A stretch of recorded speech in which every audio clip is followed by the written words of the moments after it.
મારું એક અવલોકન છે, જમ્મુ કાશ્મીરમાં મહેબૂબા મુફ્તી, તમિલનાડુમાં લેટ જયલલિતા, રાજસ્થાન વસુંધરા રાજે સિંધિયાજી, આસામની અંદર સર્બાનંદ સોનોવાલ સાહેબ અને કેન્દ્રમાં પ્રધાનમંત્રી શ્રી નરેન્દ્ર મોદી, આ પાંચેયને સાંકળતા એક સમીકરણ એમ બેસે છે કે જો કોઈ કારણસર, એક કે વધુ કારણસર, જો તમે સિંગલ સ્ટેટસ ધરાવતા હો તો રાજકીય ક્ષેત્રે સર્વોચ્ચ પદ શોભાવવાની શક્યતાઓ ખૂબ વધી જાય છે.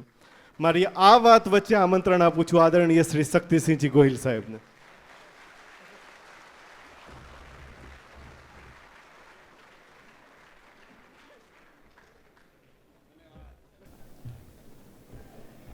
થોડી મુશ્કેલીઓ વચ્ચે આપની સામે વાત કરવા ઊભો થયો છું, કારણ કે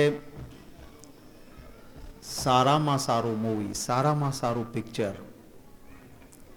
એ પણ 2.5 કલાક, 3 કલાકથી લાંબુ ના હોય ને એમાંય વચ્ચે ઇન્ટરવલ હોય.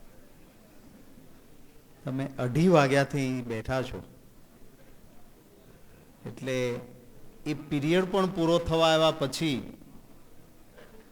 મેં યુવરાજભાઈને કહ્યું હતું કે પરિવારના આટલા બધાને મળવાનું થાય એ જ મહત્વનું છે.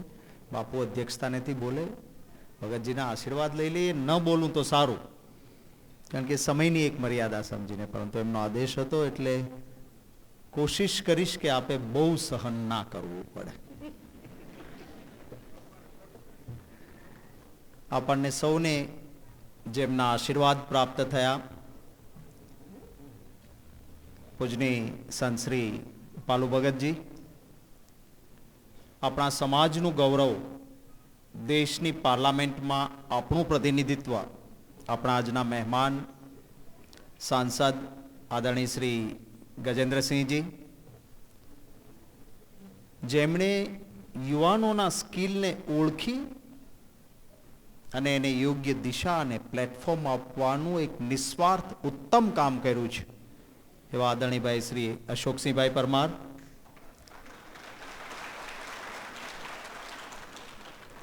ભાઈ શ્રી યોગીરાજસિંહભાઈ, ભાઈ શ્રી દિવ્યરાજસિંહભાઈ અને એમની ટીમના તમામ મિત્રો, પરિવારના સૌ મુરબ્બીઓ, ભાઈઓ, બહેનો, સજ્જનો, સન્નારીઓ અને સાથીઓ, જેમને જેમને અહીંથી આજે કૌશલ્ય માટે, સ્કિલ માટે, સફળતા માટે ઇનામો પ્રાપ્ત થયા છે, એ તમામને મારા તરફથી ખૂબ ખૂબ હૃદયપૂર્વકના અભિનંદન પાઠવું છું અને માતાજીને પ્રાર્થના કરું છું કે હજી પણ એમનું કૌશલ્ય એ ત્યાં અટકે નહીં.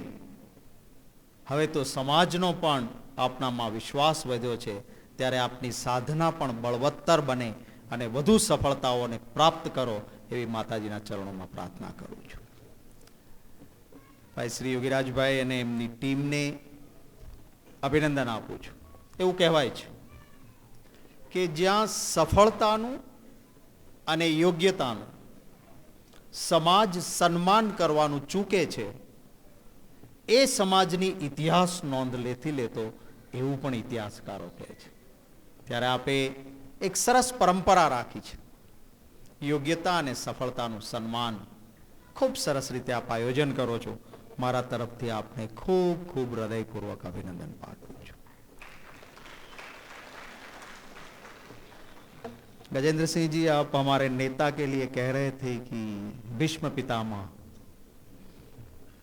जब मुख्यमंत्री बनने से पहले उनकी लड़ाई चली तो उसके मुख्य सैनिकों में से मैं एक रहा, मुख्य सचेतक था.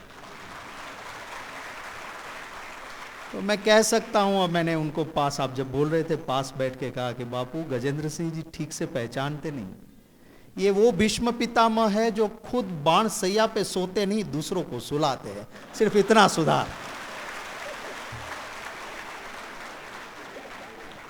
खैर, अब हमारे साथ है तो मैंने कहा कि आप कृष्ण बनना है, भीष्म पिता आपको बनने की जरूरत नहीं है, ऐसा भी मैंने कहा.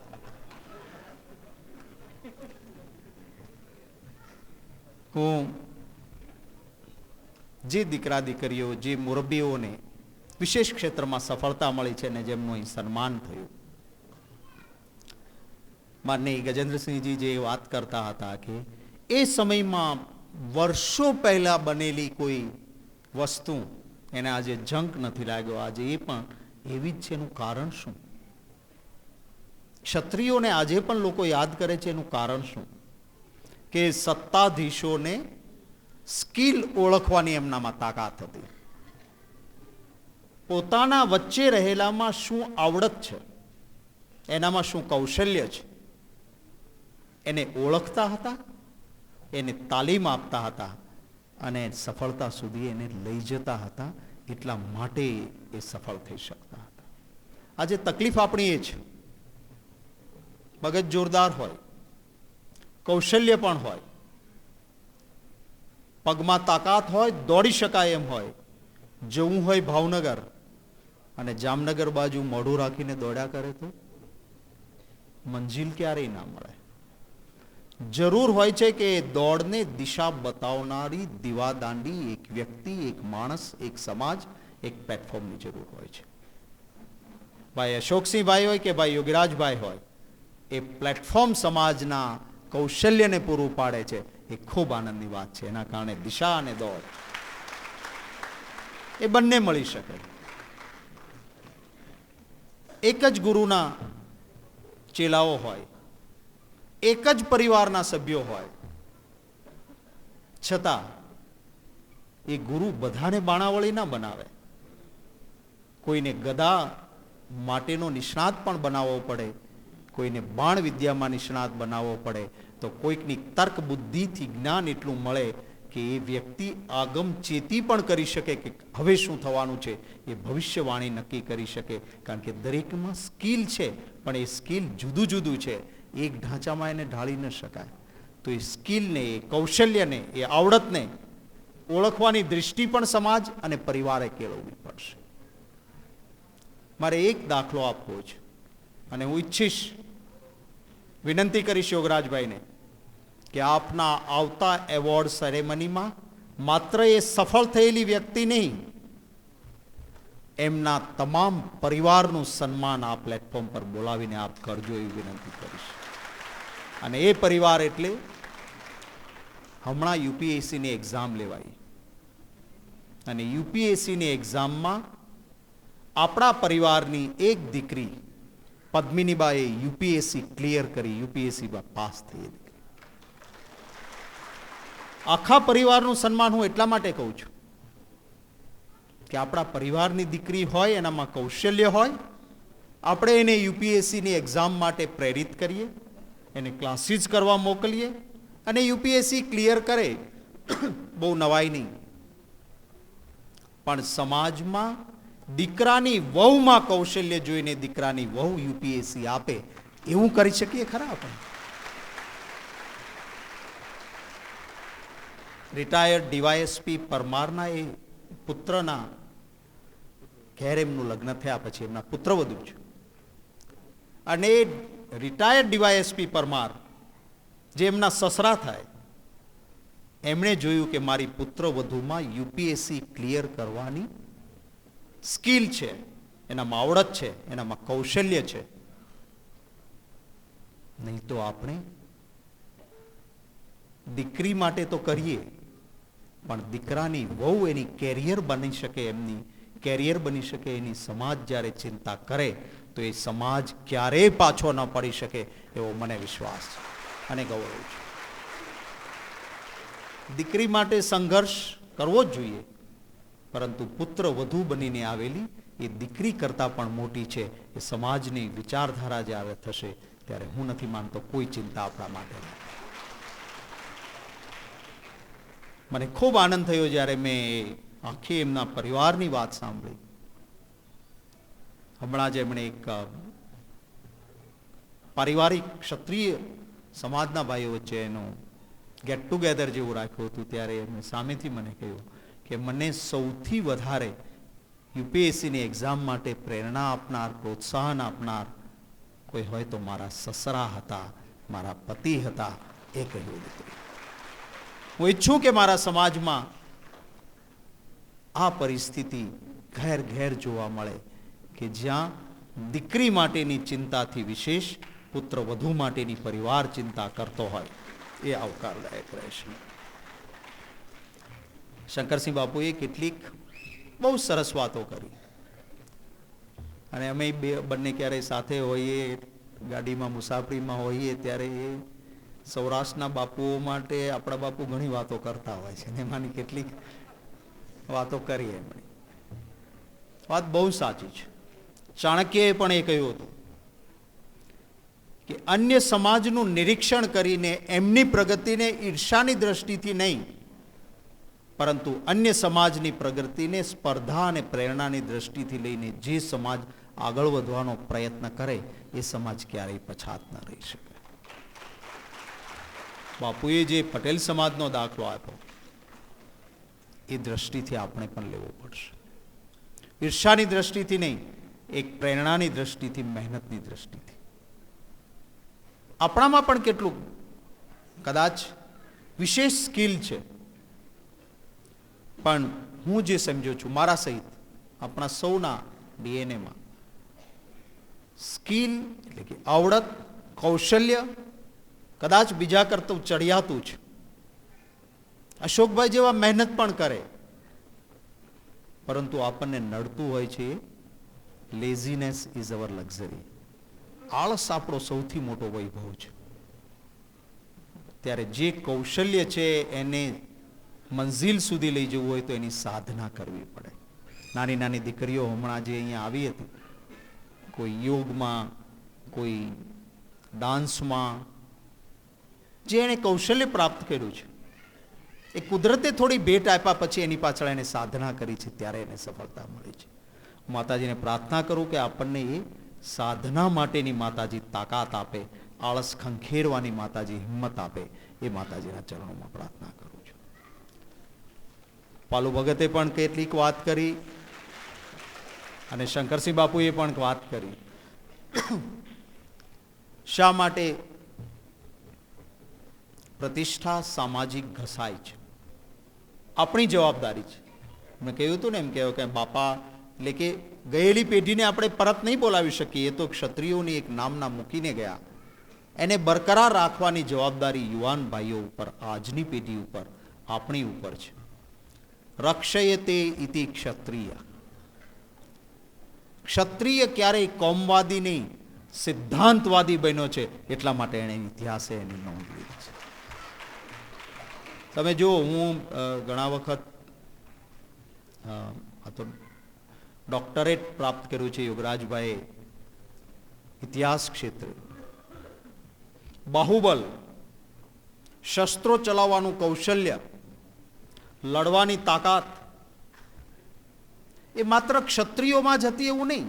ઇતિહાસના પાના ઉખેડો, બહુ મોટા યોદ્ધાઓ કદાચ કોઈક જગ્યાએ ખૂબ લડ્યા હશે,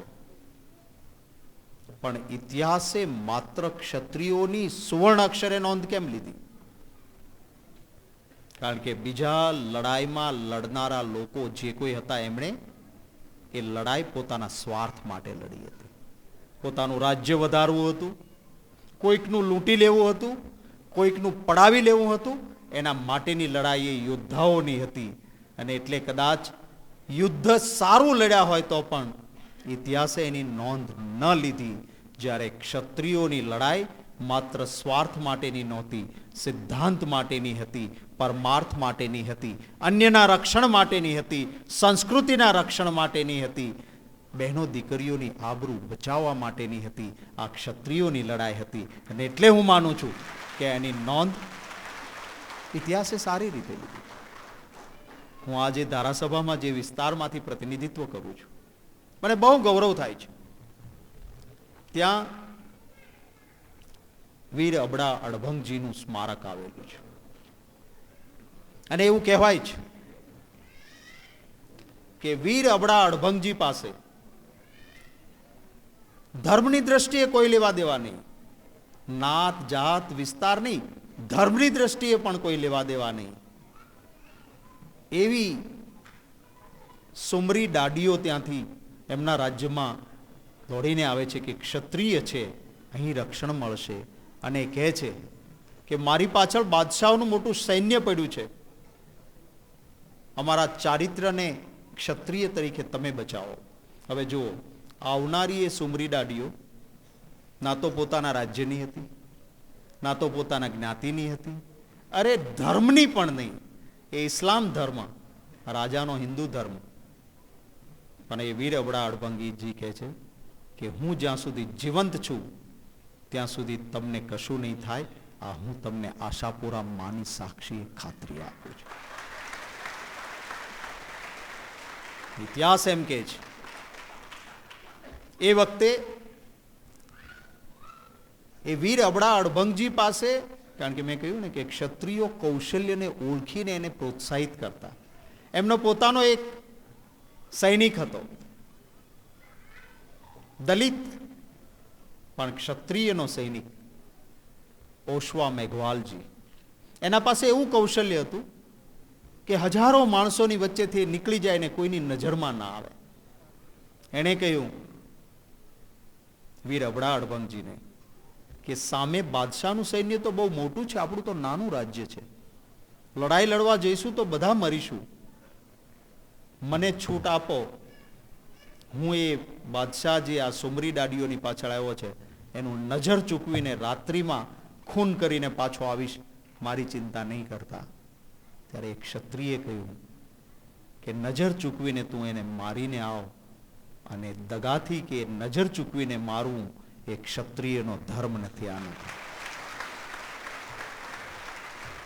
ઇતિહાસકારો એમ કહે છે કે પણ કહે છે કે તું પ્રમાણ આપી આવે ને. એટલે જ્યાં પડાવમાં બાદશાહ સૂતો હતો ત્યાં એક સૂયો ભરાવી એમાં ચિઠ્ઠી લખીને ઓશો મેઘવાલ આવે છે કે આજ સૂયો તારા ગળામાં હું નાખી શકું, પરંતુ મારો રાજા ક્ષત્રિય છે અને આ રીતે નજર ચૂકવીને મારવાની મનાઈ કરી છે, માટે હું તને મારતો નથી, નહીં આટલી જ વાર લાગે. પછીનો ઇતિહાસ છે કે જ્યારે લડવા જાય છે ત્યારે દૂધનો કટોરો મૂકીને જાય છે. દૂધનો કટોરો મૂકીને જાય છે અને સુમરી ડાડીઓને કહે છે કે હું લડવા જાઉં છું, સામે સૈન્ય મોટું છે, શક્ય છે કે હું લડતા લડતા મૃત્યુ પામું, પણ હું જ્યારે મૃત્યુ પામીશ ત્યારે આ દૂધનો કટોરો એ લોહીનો બનશે અને આ મારી જમીન છે, મારી ધરતી માં છે, એ સ્વયં જગ્યા આપશે, તમારી સમાધિ થશે, તમારું ચારિત્ર્ય અખંડ રહેશે. આ એક ક્ષત્રિયની કેટલી મોટી વીરતા કહેવાય. હું એ જ અપેક્ષા આજે આપણા સૌ પાસેથી અન્ય સમાજમાં જે આપણી પ્રતિષ્ઠા છે, કોઈક જગ્યાએ ભલે ઠેસ પહોંચી છે પણ એને બરકરાર આપણે રાખવી છે. આપણને ઘર ભાડે નહીં આપે, પરંતુ અન્ય સમાજનો માણસ જો ક્ષત્રિય ટેક્સી ડ્રાઈવર હશે તો એની સાથે એની દીકરીને કોઈ પણ જાતની ચિંતા વગર મોકલશે કે જાઓ. હું ઈચ્છું કે આ પ્રતિષ્ઠા વધુ બળવત્તર બને. એ જવાબદારી સૌ કોઈની, આપણા સૌની છે. જેમને જેમને અહીંથી ઇનામો પ્રાપ્ત થયા છે એમને ખૂબ મારા તરફથી ફરી વખત અભિનંદન આપું છું. સમયની મેં કહ્યું એમ ખૂબ મર્યાદા, પણ મેં કેટલીક વિશેષતાઓ આ યોગરાજભાઈના કાર્યક્રમમાં જોઈ છે. મેં આટલા બધા સહનશીલ શ્રોતાઓ મારા જાહેર જીવનના આટલા ટાઈમમાં ક્યાંય જોયા નથી. આપને સારું લગાડવા નથી કહેતો, આ હકીકત છે. 4-4, 4.5 કલાક સુધી, નહીં તો મનોવૈજ્ઞાનિક નિષ્ણાતો એમ કહે છે કે 45 મિનિટ સુધી માણસની મેન્ટલ પ્રેઝન્સ રહી શકે, માનસિક હાજરી રહી શકે. એ પછી તમે કલાકો સુધી ફિઝિકલ પ્રેઝન્સ, શારીરિક હાજરી રહી શકે, પરંતુ મેન્ટલ પ્રેઝન્સ, માનસિક હાજરી ના રહી શકે. જ્યારે અહીંયા હું જોઉં છું આવું ત્યારે કે માત્ર શારીરિક નહીં, માનસિક હાજરી પણ રાજકોટમાં પરિવારના સૌ શ્રોતાઓમાં છે. એમને સલામ કરું છું. સૌને ખૂબ શુભકામનાઓ. માતાજી આવી જ એકતા, ભાઈચારો, પ્રેમ અને એકતા આપે. સમાજના ઉત્થાનમાં, સમાજના કોઈ દીકરા દીકરીના હિત માટે ક્યાંય પણ ઉપયોગમાં હું આવી શકતો હોઉં તો આપણા પરિવારનો ભાઈ છું, આપનો મારા ઉપર અધિકાર છે, એ અધિકારના નાતે જરૂર આદેશ કરજો. થતા બધા જ પ્રયત્નો મદદરૂપ કરવાના મારી ફરજના ભાગરૂપે કરીશ. આપ સૌને ખૂબ શુભકામનાઓ. જય માતાજી. ધન્યવાદ શક્તિભાઈ. પુનઃ એકવાર આપ સર્વેનો હૃદયના ઉમળકાભેર આભાર માનીએ છીએ. પુનઃ મળીશું 1 વર્ષના વિરામ બાદ. ત્યાં સૌથી સૌને જય માતાજી.